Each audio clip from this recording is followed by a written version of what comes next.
Bentar ya. Oh ya. Halo, selamat bergabung Mas Pratama. Malam. Tes tes. Dengar nggak Tes suara tes. saya? Oke, jelas Mas. Oke, bentar. Kayaknya habis taraweh nih Mas ya. Habis terawih. Oh, Habis ada itu Kapolsek. di masjid apa di rumah Mas? Di rumah lah. Kan nggak boleh kita di masjid sekarang. Ya kirain itu kan. Sehat Mas. Sehat Mas. Alhamdulillah. Bentar ya Mas ya.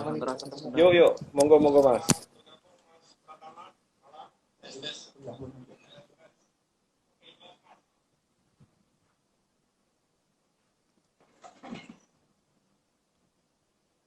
Keren Bang.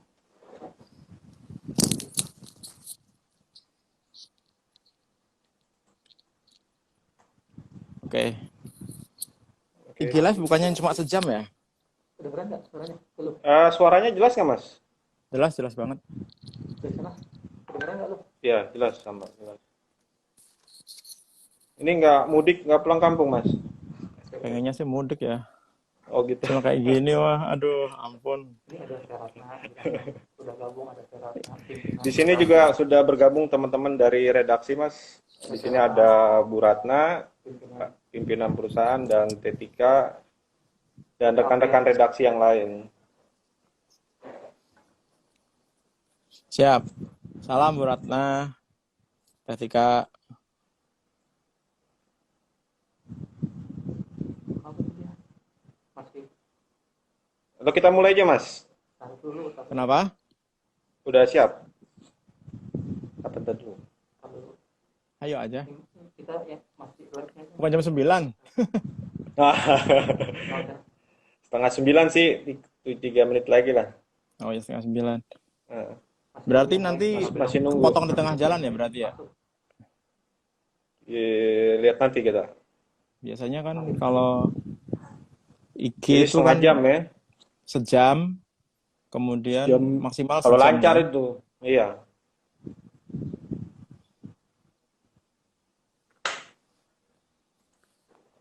Tapi rencana ada mudik awalnya Mas. Saya udah beli tiket mas. Ini Oh. tahun ini jatahnya ke ini ke Pontianak sebenarnya. Oh, beli tiket apa tuh? Kereta? Udah beli tiket pesawat, Oh, bolak-balik. Pertama ada yang ngajak mancing tuh gitu. Untung apa namanya bisa di refund. Oh, iya iya iya. Ya mungkin nanti setelah pandemi selesai Mas bisa kita mudik. Oh itu kata-kata yang menyenangkan diri sendiri sebenarnya. Tapi entah kapan kita nggak tahu Mas. Selesainya kapan Iya. kan kita nggak jelas kita. Betul. Ya kita doain bersama aja Mas biar cepat selesai badai ini. Amin amin. Oh. Ini kayaknya Teman-teman lama ada- nih, iya. orang setiap hari orang ngabuburit masih, Iya. ya kan? Puncaknya Full kapan nih kira-kira jalanan. Mas? Wah ini selesai akhir tahun aja udah alhamdulillah ini. Kemungkinan lebih kali ya. Lebih udah pasti.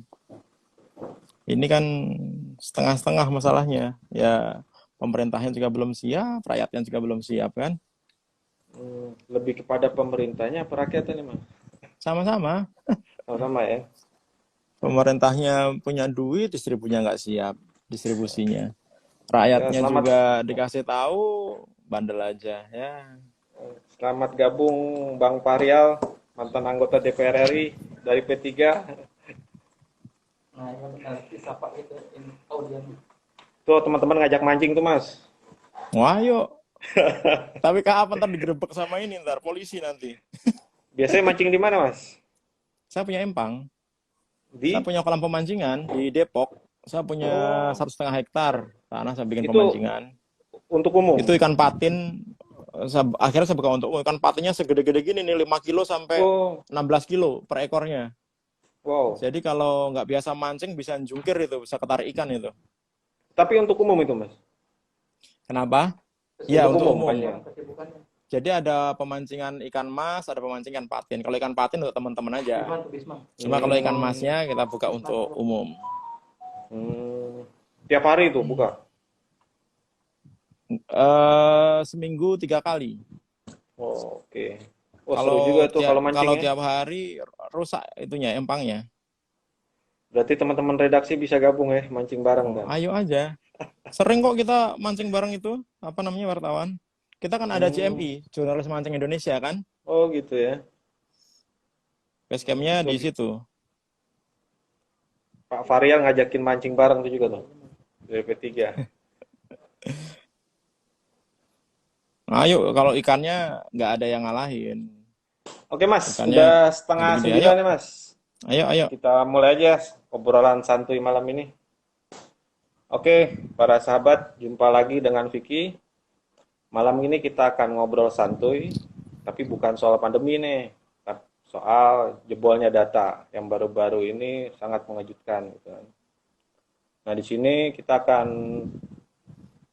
berbicara dengan seorang pakar keamanan cyber nih, namanya Mas Pratama Persada. Selamat datang, selamat bergabung Mas Pratama. Siap, Mas Vicky. Selamat malam. Malam. Ini banyak teman-teman yang ingin tahu juga nih, sekaligus ingin mendengar pencerahan dari Mas Pratama soal data jebol ini sebenarnya gimana sih gitu kan.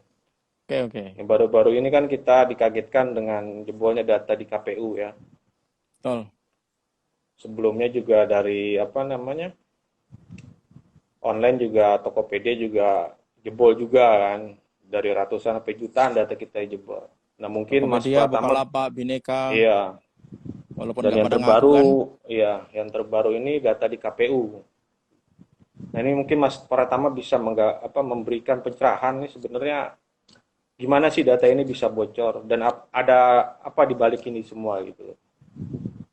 Ya, Mungkin silakan Mas Pratama. jadi begini, saya pikir kita baru terkaget-kaget sekarang ketika ada platform-platform besar, institusi besar yang ternyata datanya bocor gitu. Padahal sebenarnya sudah sejak bertahun-tahun yang lalu itu banyak lembaga, banyak institusi, banyak perusahaan yang datanya bocor gitu, termasuk bank, termasuk apa namanya kantor pemerintah daerah dan lain-lain gitu. Nah, kenapa ini bisa bocor? Ya karena memang di Indonesia ini security awareness itu masih kurang gitu. Jadi pengamanan IT, pengamanan cyber itu dianggap masih sebelah mata gitu. Sehingga apa? Sehingga investasi untuk bidang keamanan ini masih sangat kurang. Akibatnya apa? Akibatnya SDM-nya yang diambil kadang-kadang asal-asalan, ya kan? Kadang-kadang diambil dari SDM internal yang mereka nggak ngerti masalah teknis secara dalam gitu. Mereka hanya tahu komputer, mereka hanya tahu bagaimana mengoperasikan komputer gitu, tapi ternyata diberi tugas yang melebihi kapasitasnya, misalkan untuk mengamankan server gitu. Sedangkan untuk mengamankan server ini kita butuh kemampuan lebih, kita butuh sertifikasi, kita butuh pengalaman dan lain-lain. Itu yang pertama. Yang kedua adalah investasi terhadap hardware dan software. Kadang-kadang perusahaan, institusi pemerintah itu merasa bahwa belanja software untuk pengamanan itu terlalu mahal gitu. Contohnya misalkan ada firewall untuk menahan serangan DDoS. DDoS itu distribution denial of attack gitu. Nah, kalau misalkan kita tidak melengkapi diri dengan hardware anti DDoS, sistem kita ini gampang di DDoS, gampang diserang, sehingga sistem kita ini lumpuh gitu. Alat anti DDoS itu juga harganya bervariasi, ada yang 50 juta, 100 juta, 600 juta, 1 miliar gitu. Ya kan? Tetapi kita lihat kadang-kadang kita beli alat 1 miliar itu dibilang mahal gitu. Padahal 1 miliar itu bisa mengamankan aset yang harganya 600 miliar gitu, ya kan? Nggak melihat situnya. Akhirnya apa? Yaudahlah kita beli yang murahan aja lah, kita beli yang harga 50 juta, yang penting ada firewall-nya gitu. Akhirnya tidak bisa menahan serangan gitu. Akhirnya apa? Akhirnya jebol lagi gitu. Nah, kemudian yang ketiga, selain hardware, software, manusia, policy. Kadang-kadang policy ini di tiap-tiap perusahaan, sistem pemerintah ini nggak jalan. Nggak ada standar pengamanan, itu nggak ada mereka gitu. Boro-boro berpikir menerapkan ISO 27001 gitu atau COBIT gitu. Itu standar keamanan informasi secara internasional gitu. Mereka bikin aturan untuk misalkan bagaimana supaya ruang server ini bisa steril, itu aja nggak ada gitu. Saya pernah datang ke satu institusi pemerintah gitu, diundang ngasih ceramah, kemudian diajak lihat ke servernya gitu. Setelah kita sampai server di lantai berapa ya, lantai 10 kalau nggak salah saat itu. Nah, kita masuk, kita lihat di ruang servernya itu adminnya itu lagi ngopi, ngerokok gitu. Bagaimana di ruang server loh, apa Iya, namanya, iya, iya. ada admin lagi ngerokok gitu, dan pintunya terbuka, nggak terkunci gitu. Nah, Hmm. kemudian ketika masuk kok ada orang di sekitar situ, kita nggak jelas gitu, nggak ada waktu di bawah tuh nggak ada. Saya tanya, itu siapa itu? Nggak tahu. Loh, kok nggak tahu gitu? Setelah ditanya ternyata wartawan gitu, Hmm. ya kan? Iya, iya, iya. Artinya apa? Artinya orang bisa dengan keluar apa dengan Masuk. mudahnya keluar masuk ke server gitu. Padahal server itu adalah tempat steril yang harus diamankan. Nah, contohnya seperti itulah. Nah, ini institusi yang dia menampung sekitar 4 sampai 5 juta apa namanya data lah orang Indonesia Hmm. gitu. Nah, artinya apa? Artinya memang kesadaran terhadap keamanan informasi ini masih kurang sekali gitu, yang mengakibatkan Hmm. akhirnya kita menjadi bulan-bulanan. Jangan dianggap loh sekarang ini kita masih enak-enak makan ketoprak, masih bisa pesan bakso, ya kan, makan es di pinggir Hmm. jalan gitu, terus kita aman-aman saja. Enggak, kita ini jadi Hmm. target serangan setiap hari gitu.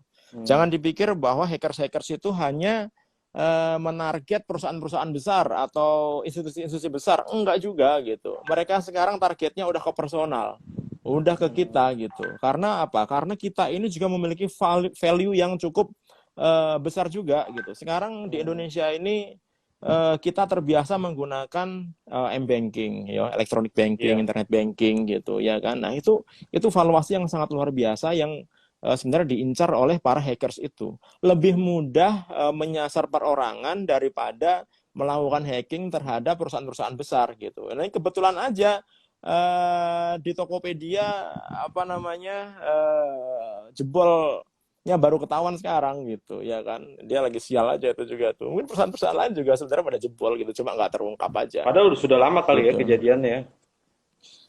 Sebenarnya kalau Tokopedia isu masalah keamanan sudah lama gitu. Nah, Hmm. cuma kan ini kan balik lagi, entah itu apa namanya orang IT-nya memang bandel gitu. Karena orang Hmm. IT ini kebiasaan Mas, orang IT itu kadang-kadang mereka kalau diingatkan gitu atau kalau dikasih apa namanya tahu ada celah lo di sistemnya lo, mereka nggak suka gitu.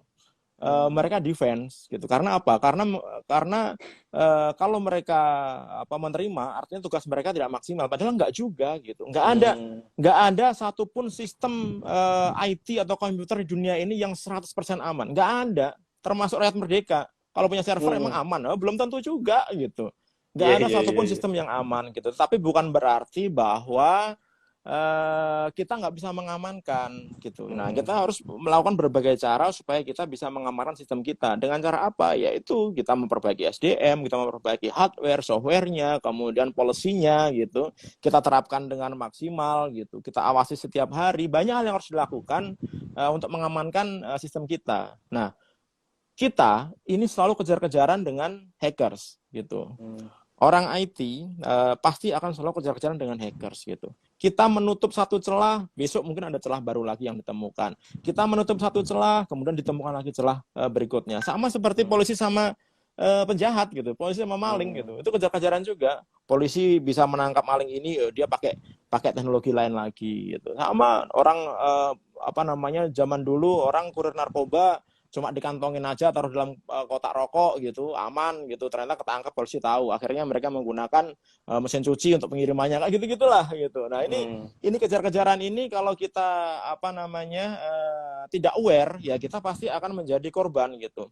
Ingat bahwa hackers itu ketika dia mau masuk ke dalam targetnya, hackers yang benar ini ya, hackers Ya, yang memang niat untuk melakukan penyerangan atau penyuran informasi gitu, dia ya. akan berusaha masuk secara diam-diam gitu supaya nggak ketahuan. Kemudian setelah dia masuk, dia akan membuat exploit di situ, membuat backdoor sehingga kapan saja dia Hmm. bisa masuk. Kemudian dia bisa mencuri semua informasi yang ada di dalamnya.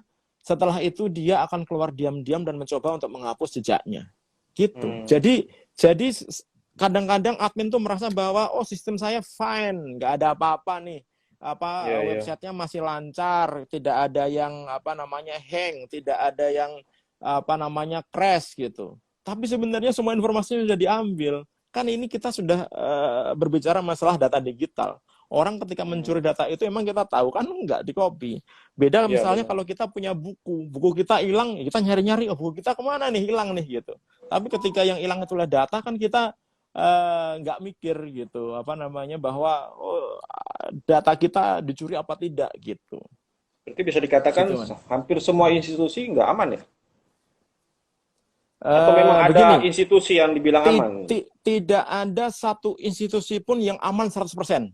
Nah, itu Hmm. jaminannya gitu.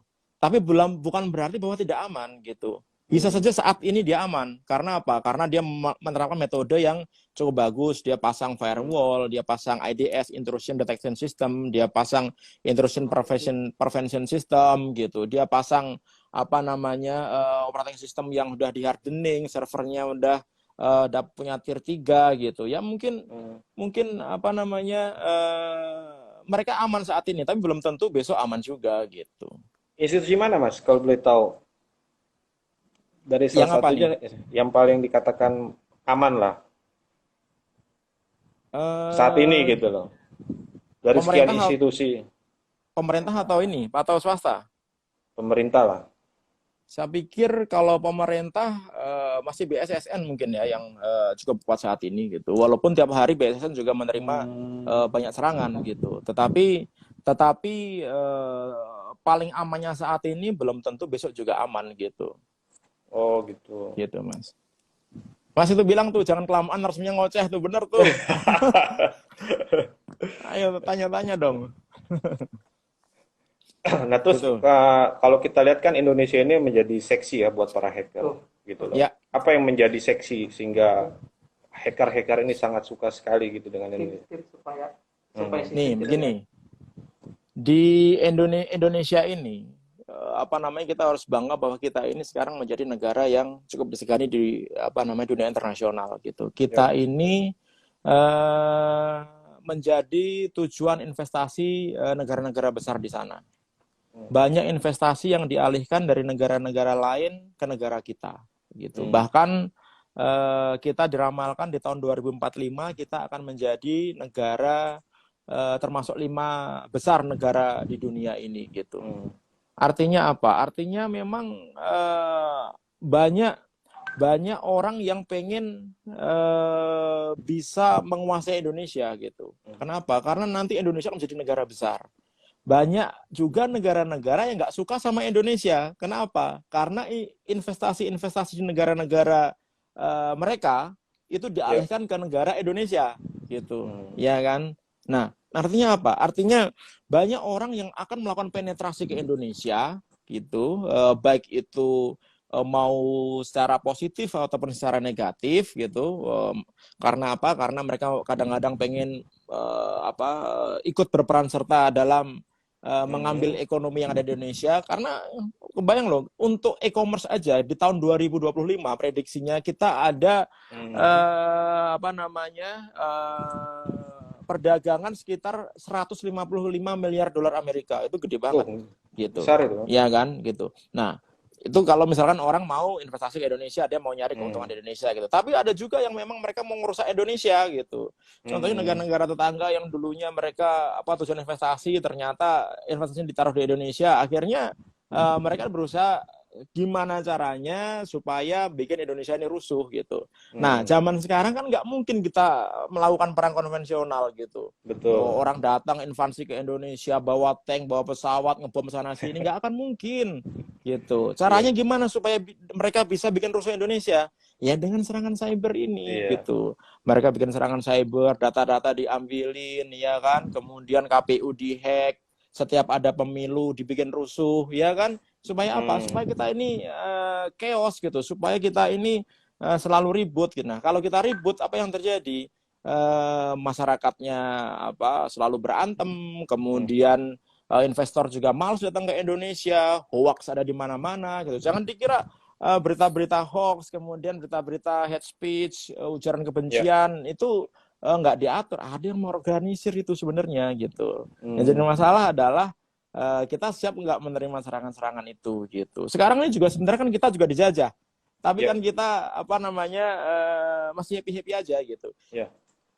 Kita ini termasuk orang yang dijajah gitu, tetapi kita tetap merasa bahagia, sejahtera, tertawa-tawa gitu. Dengan apa dijajahnya? Ya Iya. dengan kasih media-media sosial gratisan, dikasih Hmm. email gratisan, dikasih cloud gratisan gitu. Semuanya diberikan kepada masyarakat Indonesia. Supaya apa? Supaya mereka mau menggunakan itu dan mau menaruh semua datanya di situ gitu.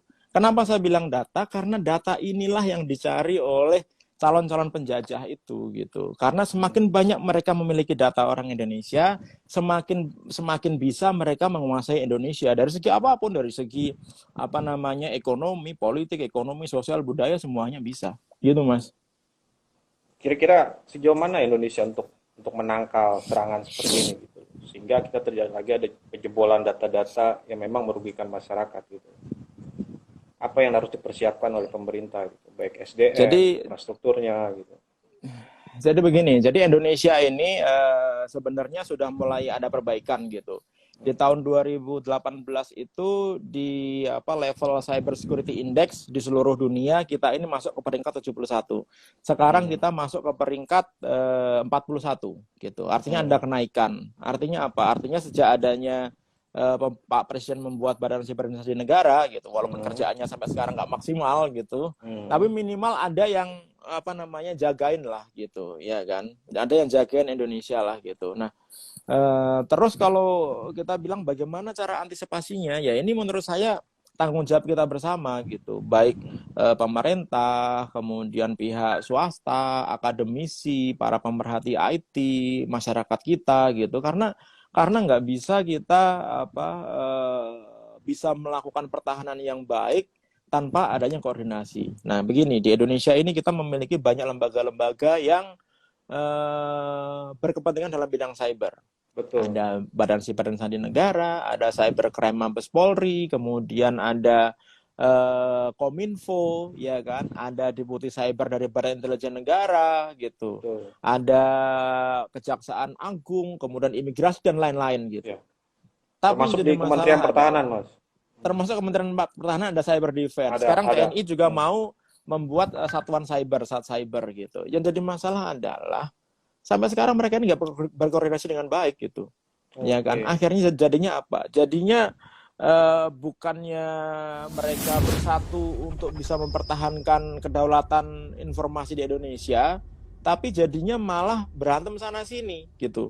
Jadi merasa bahwa saya yang paling berhak untuk apa berkepentingan dalam bidang cyber ini gitu. Nggak jauh-jauh lah contohnya misalkan rancangan undang-undang ketahanan dan keamanan cyber gitu, ya kan?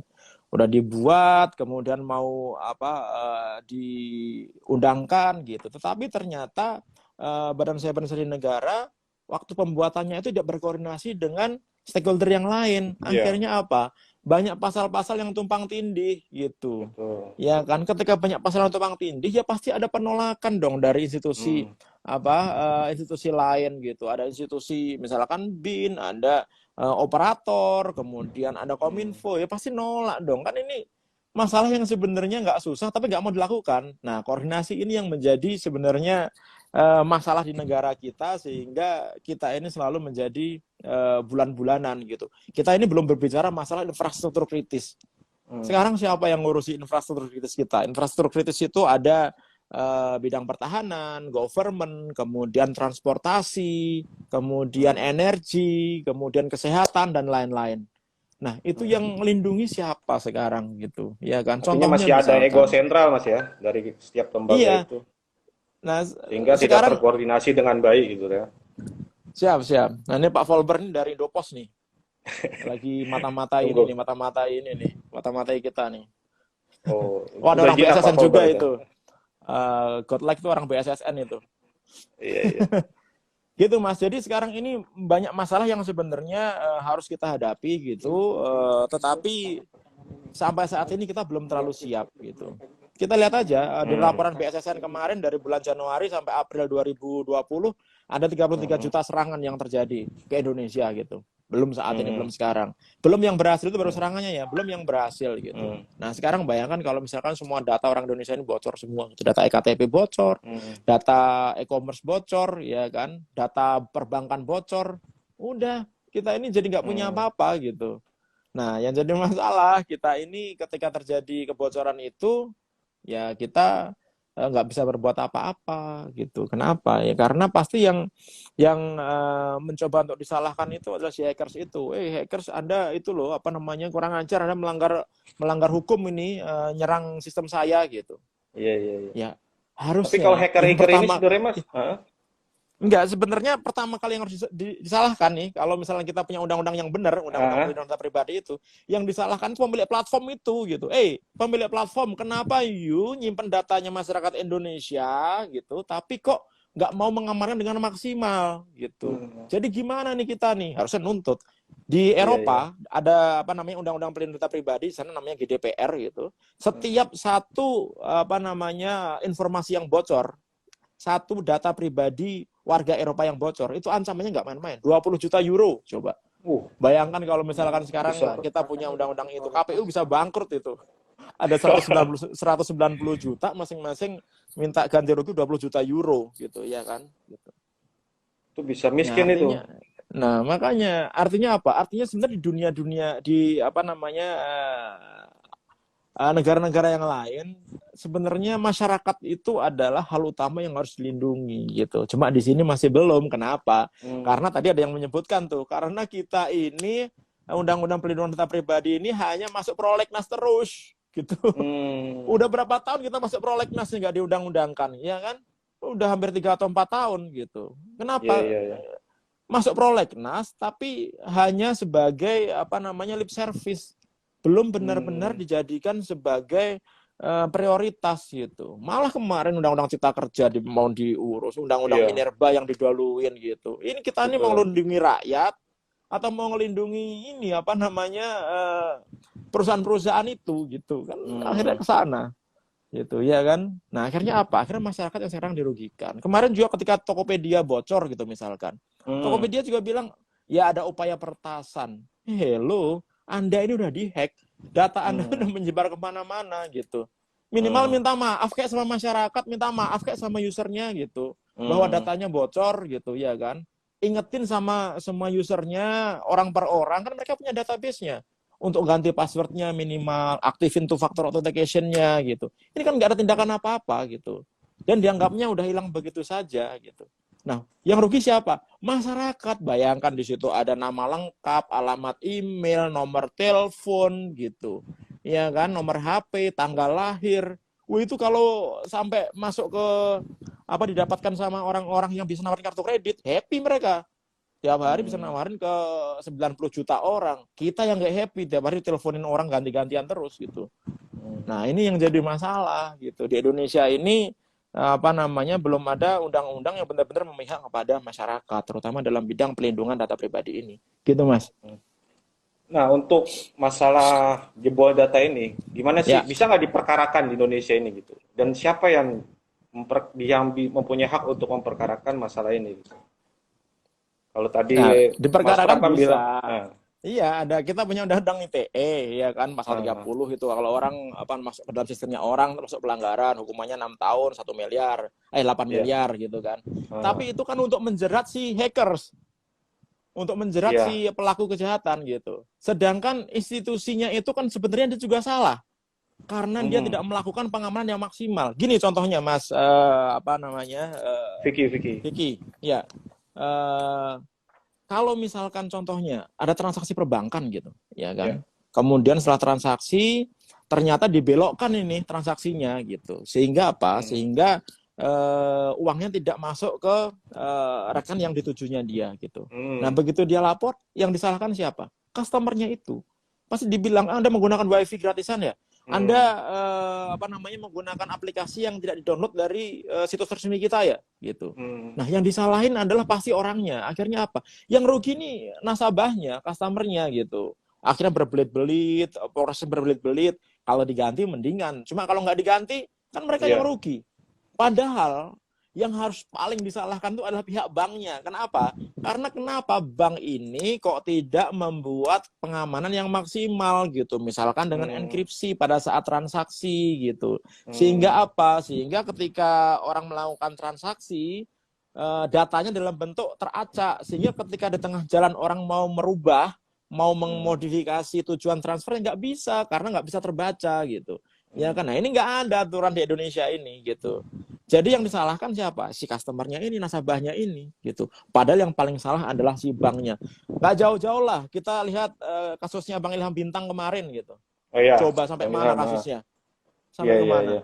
Bagaimana ceritanya operator itu bisa memberikan SIM card baru tanpa dia melakukan verifikasi yang benar terhadap orang itu? Bagaimana orang bisa menggunakan KTP palsu untuk melakukan pembuatan SIM card baru? Padahal kita tahu operator ada kerjasama dengan Dukcapil. Dia bisa mengakses Dukcapil gitu, data Dukcapil, sehingga dia bisa tahu sebenarnya KTP ini benar-benar milik Pak Ilham Bintang atau tidak. Iya kan? Tapi akhirnya kemana kasusnya? Oh, udah lenyap begitu Tenggelam. aja. Tenggelam gitu. Eh, Ya kan? OJK, ya kan, nggak ada pengawasan sekarang ini. Bank-bank termasuk BPR bisa mengakses data keuangan personal dari nasabah-nasabah bank di Indonesia yang disimpan di OJK gitu, ya kan. Nah, bagaimana pengawasan data-data itu? Bagaimana ketika ada tim IT bank yang nakal kemudian ngambil data itu dan dijual gitu? Kan sekarang bisa kayak gitu kan. Terus sampai sekarang mana lanjutannya? Nggak ada. Karena apa? Karena kita nggak bisa jerat orang-orang, nggak bisa jerat institusi-institusi besar tersebut gitu. Karena kita tidak punya undang-undang. Kalaupun kita laporkan, kemudian kita bawa ke pengadilan, mereka pasti bilang saya ini juga korban, gitu. Saya ini juga dihack, gitu. Nggak ada Artinya aturan perlu yang ada bisa produk menjerat kita undang-undang baru gitu. berarti Mas ya? Lah Perlu iya ada Mas, produk. makanya undang-undang pelindungan data pribadi itu wajib hukumnya. Makanya rakyat merdeka juga harus ikut mengkampanyekan itu. Itu undang-undang yang dibutuhkan oleh rakyat kita sebenarnya, gitu. Ini nomor HP saya sehari 3 kali di SMS sama fintech ilegal. Artinya pribadi sudah bocor ya? Ya pasti udah bocor. Udah pasti udah bocor gitu. Gitu. Dan itu nanti begitu yang di telepon kita bilang enggak, data kita ini dipertukarkan ke fintech-fintech yang lain gitu. Oh, Akan diberikan diputar kepada mereka fintech ya? yang lain. Iya, Iya. iya. Nah, data ini kan juga ada nilainya, ya kan? Hmm. Ada yang levelnya silver, kemudian gold atau platinum gitu. Nah, harganya masing-masing beda. Kalau silver ya mungkin harganya sekitar 50.000 lah gitu, satu data yang valid gitu, ya kan. Kalau misalkan gold 100.000, kalau platinum bisa sampai 500.000 karena di situ ada jumlah transaksinya dan lain. Bahkan ada yang jualan sampai tahu orang ini punya nomor rekening, punya isi rekening berapa gitu. Kan ngeri gitu. Iya. Dari mana dia dapat info itu? Ya pasti dia ngambil data gitu. Nah, datanya itu entah dia nyolong, dia melakukan hacking, atau datanya itu didapatkan dari orang internal dari misalkan bank gitu. Kan data dapatnya bisa dari macam-macam Atau gitu. memang Tapi ada ketika komunitas kayak gitu, Mas? Komunitas yang membuat seperti itu nanti kita main dibuang sana. Memang ada komunitasnya atau gimana? ya iya, itu ada komunitasnya. Saya pikir semua agen asuransi, semua agen pemberi pinjaman, fintech-fintech ilegal itu semuanya memiliki jalurnya mereka sendiri gitu. Mereka sering ada pertukaran data itu udah biasa lah di antara mereka lah gitu. Apalagi kalau kita berbicara masalah fintech di Indonesia. Fintech di Indonesia ini sama OJK itu hanya diverifikasi sistemnya, kemudian diverifikasi bagaimana manajemennya dan lain, bagaimana keuangan dan lain. Tapi masalah security-nya nggak punya kemampuan OJK gitu. Akibatnya apa? Mereka lemah. Fintech ini sangat lemah sekali mengamankan servernya. Sehingga sebenarnya mudah sekali kalau kita melakukan hacking kepada fintech Aparat ini. kita Gitu. bisa nangkep Apalagi hacker itu, Mas? tergantung hackersnya pintar atau bodoh gitu. Kalau hackersnya bodoh Faktanya? ya gampang ditangkapnya gitu. Faktanya kan banyak hackers yang lumayan pintar. Jadi sebenarnya yang ketangkep-tangkep itu, yang ada di media-media itu hackers yang bodoh gitu. Kenapa kok dia sampai tertangkap gitu. Tapi kalau hackers yang pinter, ya dia akan bisa melakukan trik-trik atau teknik-teknik tertentu sehingga dia tidak terdeteksi gitu. Ya kan. Belum tentu juga misalkan ketika kita under the bridge gitu, kita lihat dia hacker internasional gitu. Dia mainnya di dark web gitu. Belum tentu juga dia orang luar negeri, bisa aja dia orang lokal gitu. Ya kan? Ini Mas, ada Karena kan pertanyaan dari teman-teman nih. Anonymous. Ya. Ada pertanyaan dari teman-teman. Kalau kita transaksi atau belanja di online, itu apakah aman?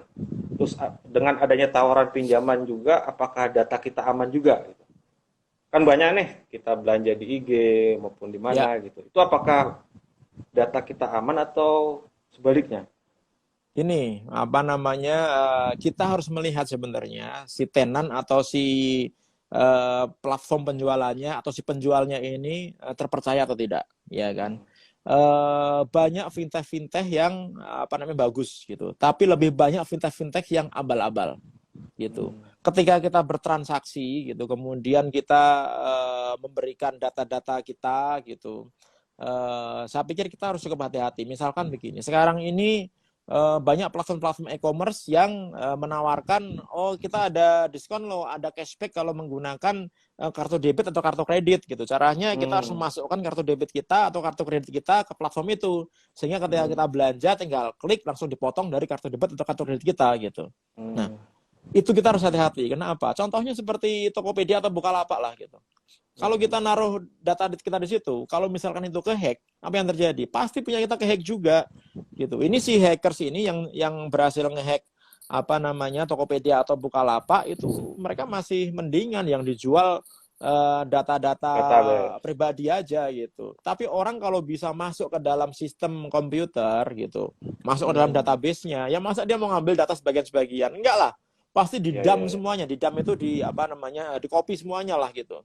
Pasti di copy semuanya sama dia gitu, termasuk data kartu kredit, kartu debit gitu. Nah, cuma itu value yang lebih besar daripada value data pribadi gitu. Nah, itu mungkin dijual sama penawar tertinggi nanti. Karena apa? Karena kalau kita punya data kartu kredit, itu bisa digunakan untuk belanja gitu. Kita punya nama di dalam kartu kredit, kemudian tanggal expirednya, kita punya nomor kartu kreditnya gitu, kita punya 3 angka di belakang kartu kredit, itu udah cukup untuk belanja sebenarnya gitu, ya kan. Nah, itu apa namanya cukup bahaya. Oleh karena itu kalau kita mau berbelanja di platform e-commerce, mendingan kita menggunakan dompet digital. Kenapa? Karena masih ada pihak ketiga lagi yang menjagain duit kita gitu, sehingga kalau kita belanja kita harus akses ke dompet digital kita dulu gitu, baru diambil sebagian gitu, sehingga kalaupun apa namanya platform e-commerce-nya ini ternyata kehack gitu, duit kita masih aman di sana gitu, walaupun data kita nggak aman ya gitu, tapi minimal duit kita aman gitu. Jadi bagus kita menggunakan platform dompet digital, kan banyak tuh, ada Dana, kemudian ada Dan perusahaan itu tidak bisa Isaku disalahkan dan ya. Kalau lain-lain. terjadi hack itu perusahaan itu tidak bisa disalahkan juga ya. Saat ini ya nggak bisa. Ah, Kalaupun kita nyalain, kita nyari-nyari undang-undang, nyari-nyari belum pasal-pasal yang ada. terkait, ya pasti akan dimentahkan gitu. Itu yang jadi masalah. Makanya mereka tenang-tenang aja, mas, santai-santai aja Safety gitu. ya. Akibatnya apa? Iya. Akhirnya begitu mereka mengalami apa namanya mengalami data breach seperti ini, ya mereka hanya bilang ya kita juga korban gitu. Akhirnya ya sudahlah gitu. Nah, ini PayPal ada aman pertanyaan enggak gitu. ada Nah, pertanyaan PayPal lagi, Mas. sampai saat ini belum ada isu keamanan sih, masih cukup Ada aman. pertanyaan lagi nih. Ya, Kalau kasus ini diperkarakan, apakah data yang dicuri itu sudah dikatakan jamin aman? gimana Mas? Kasus ini sudah diperkarakan nih, ya Ya, kan? Nah, apakah data kita ini sudah dijamin aman lagi? ya enggak lah. Atau gimana? Enggak juga ya? Data kita kan udah ke-publish. Ini Hmm, nasi udah enggak. menjadi bubur ini. Hmm, Ini udah nasi udah menjadi bubur gitu. Udah nggak ada yang bisa kita lakukan dengan data kita. Sekarang yang hmm, jadi masalah adalah jangan sampai nih orang nanti yang beli data apa namanya DPT ini, hmm, kemudian dia juga beli data dari Tokopedia dan data dari Bukalapak dan data dari Bineka gitu. hmm, Kalau itu nanti sampai di apa namanya silangkan gitu, hmm, kalau sampai disilangkan, orang punya data yang sangat lengkap sekali terhadap orang-orang di Indonesia gitu. Punya hmm. alamatnya, punya nomor teleponnya, Lengkap ya ya database ya. udah lengkap gitu, ya kan. Dari sini aja nih. Kalau udah bocor kita rubah password, ya rubah password, langkah yang apa namanya langkah yang taktis gitu, ketika Dirubah kita tahu password ya. bahwa platform itu bocor gitu, tapi kita merubah passwordnya juga bukan hanya satu platform itu yang bocor aja gitu. Karena apa? Karena Hmm, masyarakat Indonesia ini kan biasa punya banyak akun gitu, baik akun hmm. media sosial, akun e-commerce, akun email dan lain-lainnya menggunakan username dan password yang sama, ya kan? Iya, iya, iya, Artinya benar. kalau misalkan satu ke hack gitu, yang lainnya ya pasti bisa diambil alih. Oleh karena itu, kalau mau ganti password, ganti semuanya gitu. Dan kalau usahakan kalau bisa jangan menggunakan password yang sama gitu. Hmm. Atau kalau misalkan ribet susah, kita bisa menggunakan password manager. Itu bisa kita download aplikasinya, ada KeePass, ada Kaspersky dan lain-lainnya, itu apa namanya free gitu. Dan itu kita bisa generate password juga, Pak. Karena apa? Karena password itu juga ada triknya. Ketika kita membuat password yang gampang untuk ditebak, misalkan menggunakan hanya huruf besar aja, kemudian ada huruf kecil aja, kemudian semuanya kata-kata yang bisa dimengerti, itu untuk nge-crack-nya mungkin butuh waktu 1-2 detik gitu. Tapi kalau kita memiliki password yang cukup kuat, minimal 8 karakter, ada huruf besar, huruf kecil, ada tanda simbol, tanda baca gitu. Orang mungkin butuh waktu 3-6 bulan untuk melakukan cracking terhadap password kita. Nah, kalau kita rutin ganti password, saat mereka nanti berhasil nge-crack password kita, dan mereka mau nyoba-nyoba ngambil alih akun kita udah ganti password, jadi aman gitu. Mengapa kita sarankan ganti password? Yang kedua adalah kita harus mengaktifkan two-factor authentication. Ini wajib hukumnya nih gitu. Nah, sayangnya banyak platform yang memberikan two-factor authentication ini hanya option gitu, bukan hal yang harus dilakukan gitu, sehingga akibatnya apa? Akibatnya banyak akun yang di take over, diambil alih gara-gara tidak mengaktifkan two factor authentication ini. Contohnya misalkan WA gitu, banyak akun WA pejabat itu yang diambil alih oleh orang gitu, dipakai untuk nipu-nipu. Karena apa? Ya karena dia tidak mengaktifkan two factor authentication gitu. Karena kalau kita mengaktifkan itu, orang ketika mau memindahkan akun WA kita gitu, mungkin dia bisa ngambil OTP kita gitu, dia bisa menduplikat nomor handphone kita gitu. Tapi ketika Atau dia mungkin nggak paham mau mengaktifkan membutuhkan PIN yang hanya kita ingat. Nggak paham benar sekali gitu. Nah, makanya di awal udah kita bahas security awareness di Indonesia, terutama para pejabat ini masih sangat kurang sekali gitu. Menurut mereka ya apa sih serangan cyber? Enggak lah gitu. Ini yang penting kita menang supaya kita dipilih jadi anggota DPR gitu mikirnya. Gitu. Nah, kembali ke KPU nih. Ini kan KPU kan baru-baru ini kan jebol ya. KPU bilang ya itu kan data terbuka. Nah, bagaimana Mas Pratama melihat penjelasan dari KPU itu gitu loh? Apakah memang suatu alasan yang kuat atau memang ya seperti itu gitu loh? Nah, ini kan akhirnya excuse lagi, ya kan? Ketika kita mengalami kebocoran data, dia bilang itu data publik. Gini, data publik yang ada di KPU itu memang bukan data rahasia, tetapi itu data yang perlu dilindungi, gitu loh.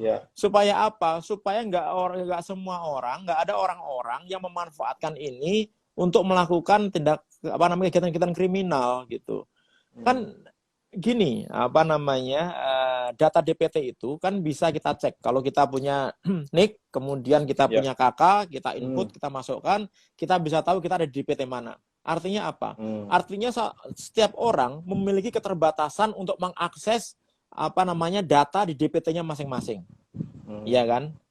Artinya apa? Dia nggak akan bisa ngambil semua data DPT itu. Ada 190 juta DPT itu, nama itu mau diambil semua, nggak akan bisa gitu. Nah, ini kan yang diambil semuanya. Iya. Gimana sih bro? Gitu. Ini orang KPU gimana sih, bos-bos KPU ini nggak jelas ini. Ini yang diambil kan seluruh datanya gitu, ya kan? Nah, kalau seluruh datanya artinya apa? Artinya ini bisa dimanfaatkan dong sama orang. Gitu. Kan harusnya nggak boleh. Ya kan? Ini kan harus dilindungi. Orang kalau hanya tahu datanya sendiri ya fine, emang data publik gitu. Mas Kiki kalau mau datanya milihnya di TPS mana ya ngakses, masukkan nomor NIK, nomor KK, ya kan? Kemudian keluar namanya, keluar TPS mana. Kan gitu. Ya kan? Nah, artinya kan KPU juga satu database bertanggung jawab juga, Mas ya? Ya KPU atau bertanggung jawab juga ya? Cuma tanggung jawabnya gimana dia? Udah. Itu bisa diperkarakan nggak Mas KPU-nya sendiri dari sisi itunya regulasinya? Ya bisa. Cuma nanti ujung-ujungnya ya bebas lagi, orang nggak ada undang-undangnya. Iya. Dari mana? Nanti akan bilang lagi loh, KPU ini juga jadi korban gitu. Ya. Iya. Saya ini juga jadi korban, jangan disalahkan. Saya ini juga pihak yang dizolimi, kan gitu akhirnya ngomongnya. Padahal itu mengakibatkan kerugian yang cukup besar untuk masyarakat Indonesia gitu. Ya kan, PayPal aman nggak? Sampai saat ini PayPal belum ada isu masalah keamanan gitu, masih secure. Dan lagi di PayPal itu enaknya gitu, ya kan? Ketika ada fraud gitu, kemudian ada masalah, kemudian kita report, itu nggak ribet reportnya gitu. Kemudian data uang kita akan dibalikin dengan gampang gitu. Karena dia punya sistem berbasiskan artificial intelligence yang bisa ngecek, oh, orang ini transaksi di mana nih gitu. Dia pernah nggak historinya dia transaksi di situ. Dia akan dicek yang transaksi dari IP mana. Oh, pemilik akun PayPal dari Indonesia. Kok ini transaksinya kelihatan transaksi dari Nigeria gitu. Nah, PayPal bisa tahu itu. Berarti ini terjadi fraud. Kalau terjadi fraud, mereka nggak mikir panjang, dibalikin uang kita gitu. Namanya di situ. Dan belum ada info masalah vulnerable dari PayPal yang cukup kritikal gitu. Jadi masih aman untuk digunakan. Oke, Mas. Untuk kedepannya kira-kira apa yang harus dilakukan pemerintah supaya data-data ini tidak terjadi lagi dicebol orang gitu loh. Karena kan masyarakat mungkin sudah jenuh kali ya, sudah capek juga dengan pola-pola seperti ini gitu.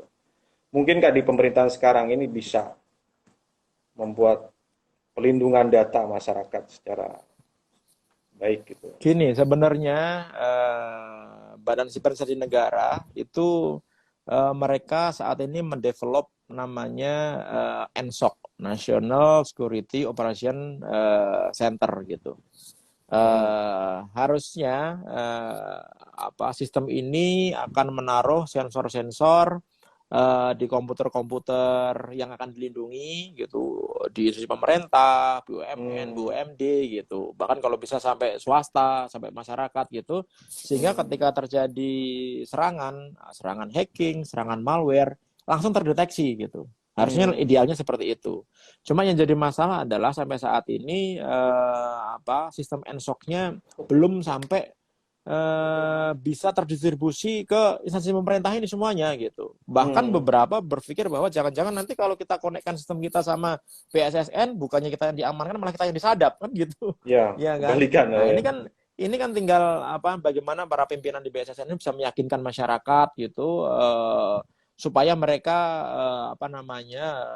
bisa menaruh sensor yang dibuat oleh BSSN ini untuk melindungi komputer-komputer mereka atau endpoint mereka gitu. Sebenarnya sistemnya sudah di-develop gitu, tapi masalah distribusinya kita belum tahu. Kemudian kemampuannya kita juga belum tahu, tapi niat ke sana sudah ada gitu. Tapi sebelum itu ada, kita yang harus melindungi diri kita sendiri gitu. Betul. Jangan kita mengharap pemerintah. Pemerintah aja juga nggak bisa ngamanin diri sendiri gitu. Gimana kita pengamanan dari pemerintah? Gitu. Iya. Sekarang siapa pemerintah yang bisa melindungi dirinya sendiri? Ya hampir nggak ada gitu. Iya kan? Nah, bukannya saya nggak suka pemerintah gitu, tapi memang kenyataannya seperti itu gitu. Nah, ini adalah masalah yang ada di Indonesia ini gitu. Tetapi tadi balik lagi kepada diskusi kita yang awal. Cyber security itu belum menjadi istilahnya prioritas utama. Gitu. Ya kan? Nah, karena mereka masih kurang paham bahwa sebenarnya cyber security ini bisa merugikan kita. Mas, coba sekarang kita bayangin, kalau misalkan kita bandingkan gitu, perang konvensional sama perang cyber, lebih dahsyat mana? Lebih dahsyat perang cyber. Kalau perang konvensional, misalnya kita dibom nih, Jakarta dibom, jeger, Jabodetabek, orang mati semua lah gitu, ya kan? Bogor masih setengah-setengah, masih yang ujung-ujung masih hidup gitu. Cirebon masih hidup, tapi Surabaya fine-fine aja gitu. Tapi kalau serangan cyber, kita dihajar sekali aja jebret gitu, IP Indonesia jadiin target, misalkan serangan WannaCry atau Nopetia di tahun 2017 kemarin itu, apa yang terjadi? Semua komputer mati semua se-Indonesia. Kebayang nggak kalau semua komputer mati?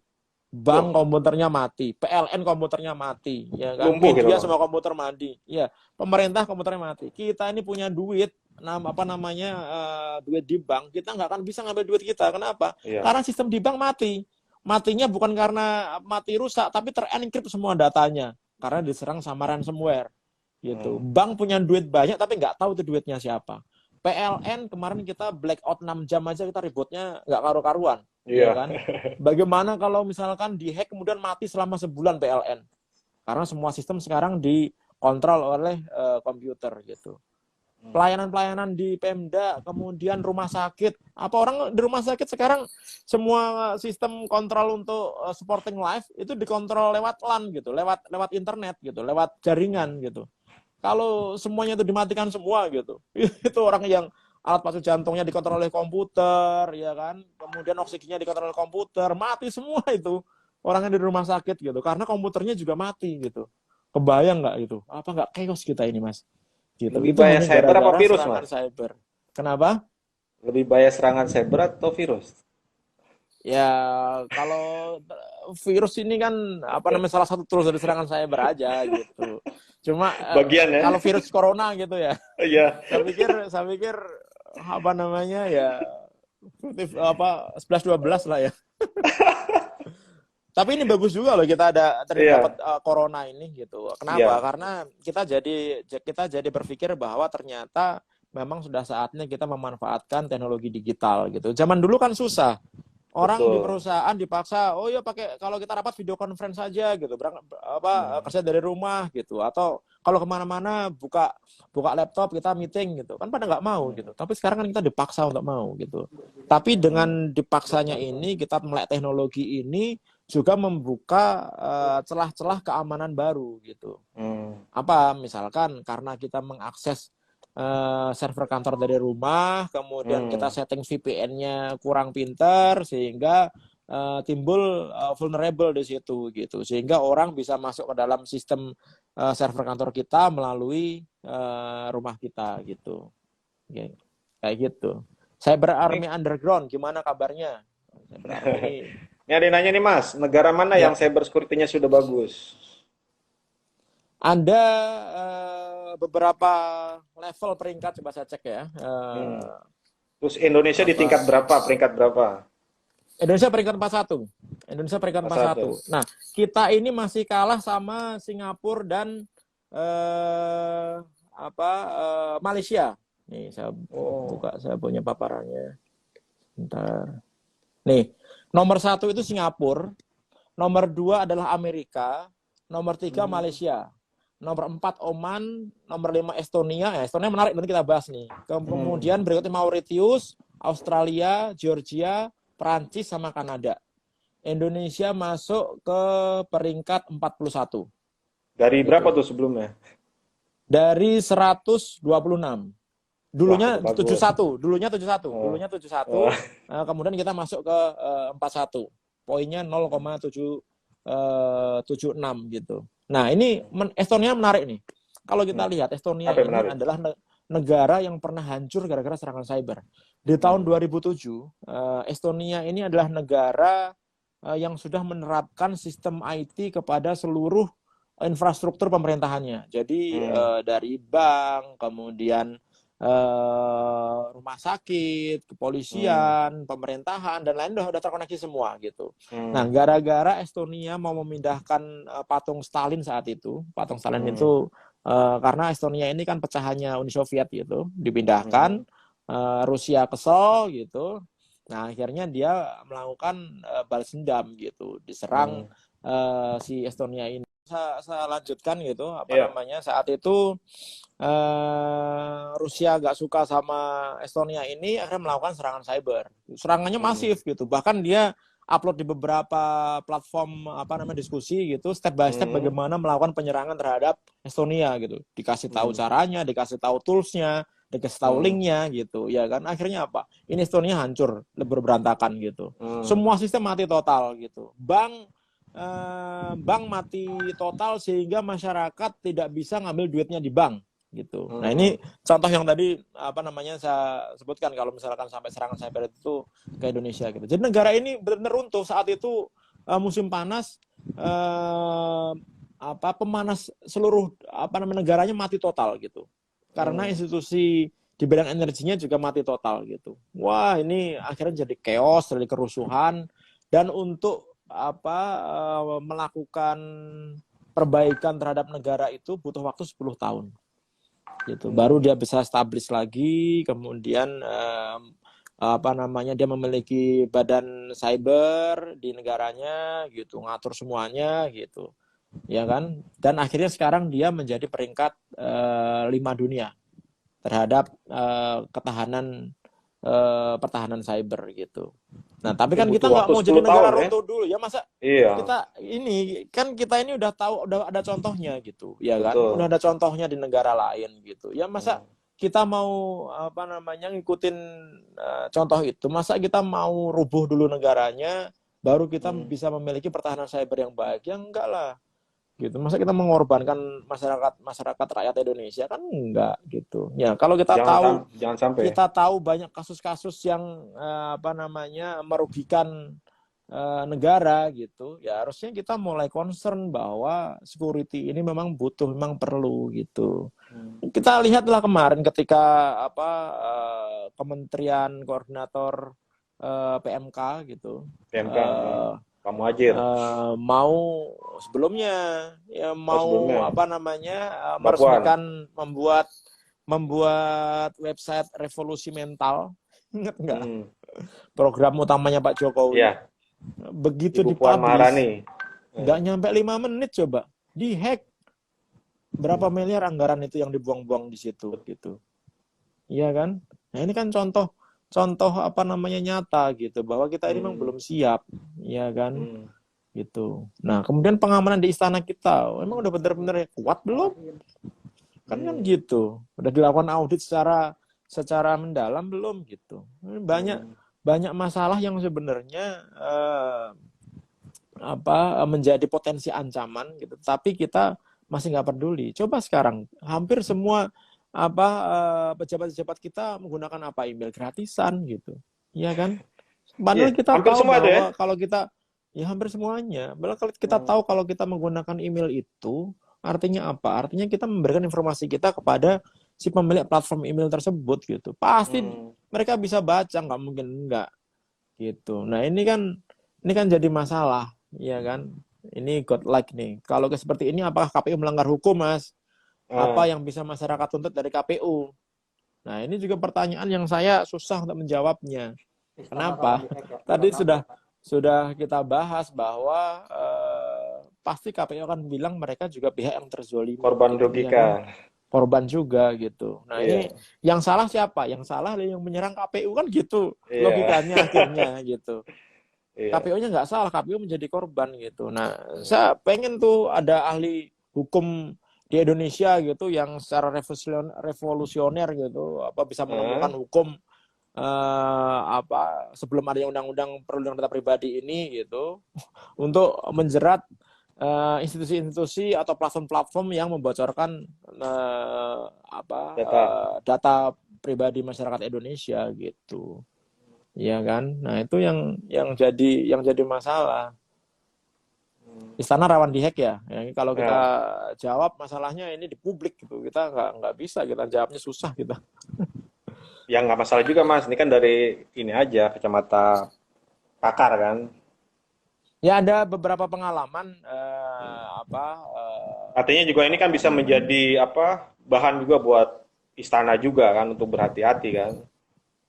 Ya, ya iya sih gitu. Ada beberapa Hmm. pengalaman yang saya sempat lakukan gitu, melakukan audit keamanan informasi di istana gitu. Ya ada beberapa lah yang lemah lah gitu, Hmm. dan perlu di tingkatkan gitu. Apalagi Hmm. kalau kita tahu istana ini kan pusatnya informasi gitu ya. Jadi harusnya eh, pengamanannya harus ekstra lebih ketat lagi gitu. Hmm. Nah, ini yang kadang-kadang akhirnya balik lagi bahwa security itu kadang-kadang tidak menjadi priority gitu. Nah, apalagi ketika yang mengamankan itu adalah institusi yang dia sendiri institusinya nggak aman tuh. Gimana tuh? Iya, iya. Kan ini kan kita pusing kita Ini ada Pak gitu. Wimbo Iya baru kan? bergabung Mas Pratama. Pak Oh, Wimbo siap. baru bergabung. Selamat bergabung Pak Wimbo. Terus ada lagi pertanyaan teman-teman nih Mas, apakah lembaga negara seperti BIN, FBI bisa melacak percakapan telepon Ya itu secara gampang mudah banget. gitu? Gampang Hmm. itu. Itu nyadap orang itu lebih mudah daripada bikin Indomie gitu. Saking Hmm. gampangnya kita melakukan penyadapan gitu. Iya kan? Soalnya kadang-kadang kita kan nyeleneh, ya nggak apa-apa lah. Hmm. Pemerintah kan boleh kita ingatkan gitu. Yang penting kita Hmm. ada tidak istilahnya apa ya, menjudge yang memang nggak ada solusinya Betul. gitu. Kita mengingatkan, kita protes, yang penting kita memberikan solusi kan ya gitu. Ya, Kalau betul. pemerintah nggak diingatkan ya nanti malah jadi berantakan gitu. Kan kita Betul, ini betul. kan katanya bilang kita manusia ini kan tempatnya salah gitu. Iya kan? Ya kita salah. Saya juga salah, saya juga belum tentu benar gitu. Banyak Iya, iya. kata-kata saya yang memang nggak benar juga, perlu diingatkan Hmm, juga gitu. Kita betul. kita bukan menjelekkan personal gitu, tapi institusi pemerintah itu juga perlu kita ingatkan bahwa memang ini adalah kenyataan di lapangan, bahwa cyber security itu bukan menjadi prioritas gitu. Hmm, Nggak usah jauh-jauh, coba kita bandingkan lah. Di Indonesia kita punya Badan Cyber dan Sandi Negara. Ketika dibentuk pertama kali, Badan Cyber dan Sandi Negara itu, ya, dia tidak dikasih anggaran, gitu. belum. Nggak Hmm, ada anggaran, gitu. Gimana hmm, dia bisa bergerak, gimana dia bisa ya. mengamankan cyber, karena dibentuknya sudah, apa namanya, akhir-akhir bulan, akhir tahun, gitu, yang anggarannya udah nggak ada, gitu. Hmm, Jadi anggarannya akhirnya dapat untuk gaji saja, gitu. hmm, Ya kan? Itu salah satu contoh nyatanya lah, gitu. Suatu institusi yang harusnya bertanggung jawab untuk mengamankan kedaulatan informasi di Indonesia, mengamankan wilayah cyber Indonesia, tidak dikasih anggaran untuk melakukan pekerjaannya. hmm. Coba. Kenapa tuh, Ini Mas? Coba lihat. ya Atau memang karena nggak ada memang anggaran? ya karena memang ya kalau anggaran kan ada aja. Kalau ada anggaran kan bisa di-switch sana sini sebenarnya gitu. Hmm, Ya memang karena belum ada prioritas gitu terhadap keamanan cyber ini gitu. Nggak jauh-jauh juga di tahun 2014 gitu. hmm, Saya tuh ketua tim IT KPU, saat itu saya masih di hmm, lembaga studi negara gitu. hmm. Kemudian kita melakukan apa namanya handshaking dengan Tahun berapa tuh, Mas? KPU Tahun berapa, Mas? tahun tahun 2013 2014. Oke. Nah, setelah kita handshaking, kita melakukan KPU, tapi ternyata apa? Ternyata apa namanya banyak sekali apa tekanan-tekanan gitu. Wah, Hmm, jangan-jangan nanti lembaga negara ini malah jadi anteknya presiden karena saat itu hmm, presidennya juga ikut pemilu kan gitu. ya. Jangan-jangan nanti malah memodifikasi suara gitu. Hmm, Padahal kita mau mengamankan KPU gitu. Dan akhirnya apa? Akhirnya apa namanya? Karena tekanan yang sangat banyak itu dari partai juga ada, kemudian dari hmm, masyarakat juga ada gitu. Akhirnya kerjasamanya diputus gitu. Akhirnya kita mundur dari KPU sehingga KPU akhirnya kerja sendiri. Saat itu dibantu oleh BPPT kalau nggak salah gitu. Nah, ini artinya apa? Artinya memang ada beberapa orang memang pengen membuat kita ini lemah gitu, pengen membuat institusi pemerintah kita ini lemah. Ada yang pengen membuat KPU ini lemah. Ada juga orang-orang kayak gitu. Oh, jangan siapa, Bang? jangan diamankan lah gitu. Ya banyak saat itu. Coba dicek aja itu apa namanya arsip-arsip di tahun 2014 itu ketika ada pemilu presiden itu.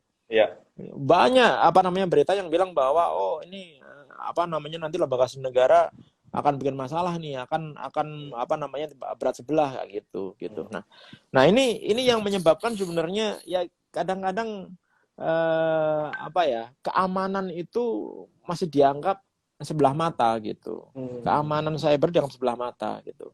Nah kita akhirnya berpikir lagi perusahaan-perusahaan sebesar Tokopedia, perusahaan sebesar Bukalapak, ya kan, perusahaan sebesar Bineka gitu, hmm, yang mereka menginvestasikan anggarannya untuk IT hmm, mungkin lebih banyak daripada institusi pemerintah gitu. Nah, bagaimana dengan institusi pemerintah kita gitu? hmm, Ya kan yang anggarannya terbatas, kemudian SDM-nya terbatas, kemampuannya terbatas gitu. Ya wajar kalau hmm. misalkan kita ini banyak mengalami serangan-serangan gitu, banyak mengalami kebocoran gitu. Gitu, Mas Vicky. Nah, ini ada nanya juga, Mas. Peran badan cyber ini sebenarnya sejauh mana sih peran peran badan ini gitu? Ya kalau sekarang nggak Kewenangannya apa kelihatan aja? apa-apa perannya. Kalau sekarang masih belum jelas gitu apa peran nyatanya kepada Apakah sebatas koordinasi antar pemerintah. lembaga atau memang ada kewenangan powerful nantinya Nah, gitu? ini kan gini ya, apa namanya Badan Cyber Sandi Negara ini kan berdirinya berdasarkan Perpres gitu. Iya, Ya kan Perpres itu kan di bawahnya undang-undang, sedangkan banyak institusi lain yang berdiri berdasarkan undang-undang gitu. Jadi sebenarnya kalau dari sisi posisi sih sebenarnya tidak sekuat institusi lain gitu yang mau diatur gitu. Ya kan? Nah, mungkin apa namanya niatnya, tujuannya dibuat lembaga ini sebenarnya bagus gitu untuk mengamankan wilayah cyber Indonesia, untuk mengamankan apa namanya institusi pemerintahan. Ya, berhenti. Masih kelihatan nggak? Ya, Masih ya? masih. Nah, Lanjut, Bang. ketika apa namanya lembaga yang harusnya bagus ini gitu, kemudian karena keterbatasannya tidak bisa melakukan tugas pokok dan fungsinya, ya akhirnya dikeluhkan gitu. Contohnya misalkan kemarin ketika ada masalah Harun Masiku, ingat nggak Ya, di kenapa Bandara tuh? Cengkareng gitu. Saat Iya, itu kan dibilang ada 20.000 apa namanya orang yang datang dari luar negeri lolos gitu. iya. Karena Salah disebabkan satunya. apa namanya sistemnya rusak. Salah satunya Harun Masiku kan ada Iya, 20.000. iya. Kemudian setelah dilakukan audit melibatkan apa namanya cybercrime, Mabes Polri, melibatkan Kominfo, cybercrime kan nggak ya? Pokoknya Kominfo sama Badan Siber Intelligence Negara gitu. Akhirnya dapat kesimpulan bahwa setting URL-nya salah gitu. Terus bilang komputernya tidak bisa connect ke server pusat gitu. Ya gimana orang bisa lolos ketika kita ke imigrasi, kita pasang paspor, kita taruh paspor kita, kan di-scan. Kan ketika di-scan itu pasti connect ke pusat gitu. Iya kan? Ya pasti bisa connect lah gitu. Nggak mungkin, dan nggak mungkin vendor itu ketika dia menang lelang membuat sistem maintenance suatu sistem imigrasi itu, dia tidak ngecek dulu fungsionalitasnya. Kan nggak mungkin. Nah ini kan alasan yang apa namanya agak nyeleneh gitu. Gara-gara mau melindungi satu orang, akhirnya dibilang bahwa ini gara-gara sistemnya nggak connect gitu. Jadi Sedangkan benar tuh Mas ya? setelah itu di Bali, ingat nggak? Di Bali ada 1.000 lebih orang tidak bisa keluar bandara gara-gara komputer imigrasinya crash gitu. Di Cengkareng 20.000 orang bisa lolos gara-gara sistemnya crash. Di Bali 1.000 lebih orang nggak bisa keluar gara-gara sistemnya crash. Yang benar yang mana coba? Dan yang ikut mengaudit itu adalah Badan Siber Intelligence Negara gitu. Ya ini kan akhirnya jadi agak memalukan gitu. Kita ini kan bukan anak-anak kemarin sore yang bisa dibohongi dengan gampang gitu. Ya ada apa di sana? Kalau bikin alasan yang agak masuk akal dikit lah gitu. Maksudnya kayak gitu. Iya kan? Kalau mau melindungi orang bikin alasan masuk akal dikit lah gitu. Ya masa gara-gara apa namanya salah setting URL orang bisa lolos 20.000 orang tanpa ketahuan. Nggak logis gitu. Nah, itu salah satu Dipaksakan contohnya. itu. Nah, BSSN ini juga menurut saya banyak orang-orang di BSSN gitu yang memang dia berkompeten dalam bidang keamanan cyber ini. Banyak adik-adik di sana tuh yang pinter-pinter gitu. Karena dulu saya pernah di sana kan gitu. Yang jadi masalah adalah pimpinannya ngerti nggak bisa apa namanya gerakin anak buahnya nggak, punya konsep yang bagus nggak, kan kayak gitu. Butuh berapa anggaran kan, Mas untuk badan cyber ini nanti Mas? Nah kalau itu saya kurang tahu, tapi anggaran yang sekarang sih nggak sampai 2 triliun sih kalau nggak salah gitu. 2 triliun butuh berapa untuk memaksimalkan BSN ini gitu? Waduh, kalau itu harus dihitung bener. Iya. Kalau ini untuk perbandingan lah gitu, Amerika. Ya, di Amerika itu berapa? untuk apa namanya anggaran badan cybernya Amerika itu per tahun itu mereka menganggarkan 250 triliun. Setahun ya? Setahun 250 triliun. Kita di sini 1,9 triliun kalau nggak salah di Indonesia. Gitu. Jadi sebenarnya masih kurang gitu. Ya minimal dinaikin jauh 5 kali lipat lah gitu kalau memang mau benar-benar mau aman gitu. Ya kan. Kalau saya pikir anggaran 10 triliun untuk institusi sebesar badan cyber ya harusnya nggak terlalu besar gitu. Apalagi yang diamankan adalah Indonesia, satu negara gitu. Tapi ya harus kita awasi benar, jangan dikasih anggaran besar tapi ternyata masih gitu-gitu aja kerjaannya. Masih terjadi kebocoran, pemerintah masih dihack ya kan, Pemda masih apa namanya dihack gitu ya. Itu nggak ada gunanya kalau kayak gitu. Ya mungkin nih bisa didengar sama Pak Presiden ini, usulan dari Mas Pratama. Ya, ya, ya, ya. Amin, amin, amin. Oke Mas, untuk terakhir Mas, mungkin Mas Pratama bisa memberikan tips-tips kepada teman-teman untuk melindungi data diri gitu, seperti apa tipsnya gitu. Closing statement lah. Closing statement terakhir lah. Oke. Yang Supaya pertama adalah teman, saat ini kita jangan mengharapkan perlindungan dari orang lain. Baik itu dari pemerintah, baik itu dari pemilik platform, kalau kita punya akun di e-commerce gitu, atau misalkan dari institusi lain atau orang lain gitu. Sekarang kita amankan diri kita sendiri dulu aja gitu. Karena apa? Hanya kita yang bisa mengaman diri kita saat ini gitu, ya kan? Karena kita belum punya undang-undang, kita belum punya peraturan dan lain. Nah, bagaimana caranya? Yang pertama adalah kita harus membuat password yang aman gitu. Password yang aman itu tadi udah kita bahas, minimal 8 karakter, huruf besar, huruf kecil, ada tanda baca, kemudian ada simbol dan lain-lainnya gitu. Kalau misalkan kita susah bikin password, gunakan password manager, ya kan? Di situ kita bisa create password, kita tinggal copy paste ke akun-akun yang kita miliki di internet. Itu yang pertama. Yang kedua adalah aktifkan two factor authentication. Two factor authentication ini sangat penting sekali untuk kita, supaya apa? Supaya kita ini akun-akun kita ini aman dari hijacking orang lain gitu. Ya kan? Ada faktor yang harusnya kita ketahui, yang hanya kita ketahui, yang tidak kita share ke siapa-siapa, yang itu kita gunakan untuk melakukan verifikasi kalau terjadi perubahan terhadap akun kita. Kemudian yang ketiga adalah kalau bisa jangan menggunakan wifi gratisan, apalagi wifi yang nggak ada passwordnya. Kenapa? Karena mudah sekali kita melakukan hacking terhadap wifi gitu. Ya termasuk kan? di bandara ya Mas ya? Termasuk di bandara, di kafe, ya kan? Kemudian di tempat-tempat publik itu banyak wifi gratisan yang kadang-kadang memang orang sengaja ngasih akses wifi gratisan supaya apa? Supaya mereka bisa nyuri kredensial kita, data-data kita gitu. Nah, itu jangan kita lakukan gitu. Kemudian selanjutnya adalah kalau misalkan kita menggunakan platform e-commerce, karena sekarang ini lagi rame kita belanja secara online karena kita nggak bisa ke pasar, ya kita belanjanya di platform yang memang trusted lah gitu. Nah, jadi tapi ketika platform trusted itu memiliki kelemahan dan secara nggak sengaja membocorkan akun kita, ya kita memang nggak bisa berbuat apa-apa gitu. Tetapi minimal kita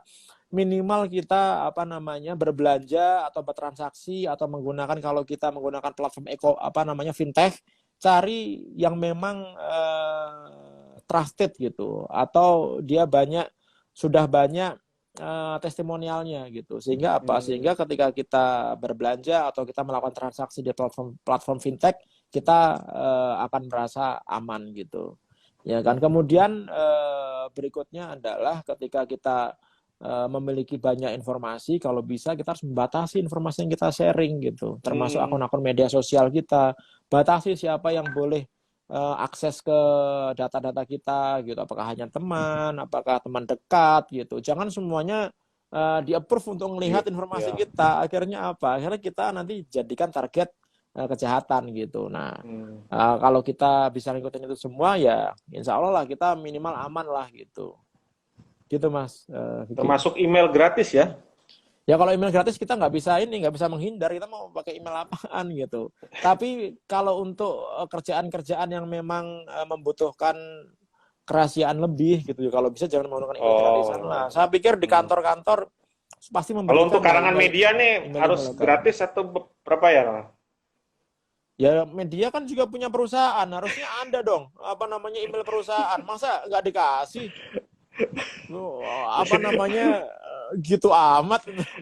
Email kan nggak mahal gitu, harusnya ada lah gitu. Kalau nggak dikasih ya berarti harus dipertanyakan itu, berarti bosnya nggak concern terhadap security gitu. Nah, media ini jangan main-main, media juga banyak sekarang menjadi target. Kenapa?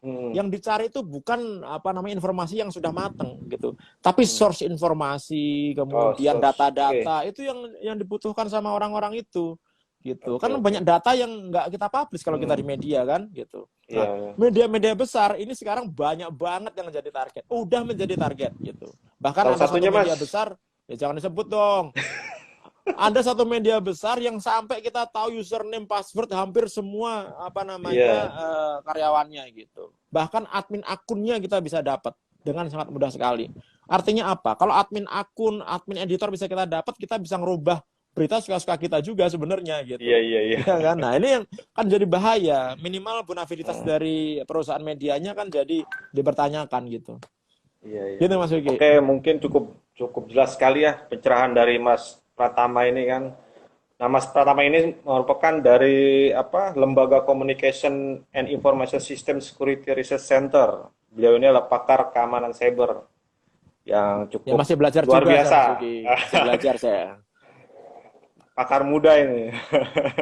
Sekali lagi terima kasih Mas Pratama Siap. untuk Terima kasih bergabung Mas di Vicky. obrolan Rakyat Merdeka saat malam ini. Sekali lagi saya ucapkan terima kasih teman-teman semuanya. Selamat malam semuanya. Assalamualaikum Selamat warahmatullahi malam. wabarakatuh. Waalaikumsalam warahmatullahi wabarakatuh. Ya, terima kasih Ya, Mas Vicky. yuk malam Mas.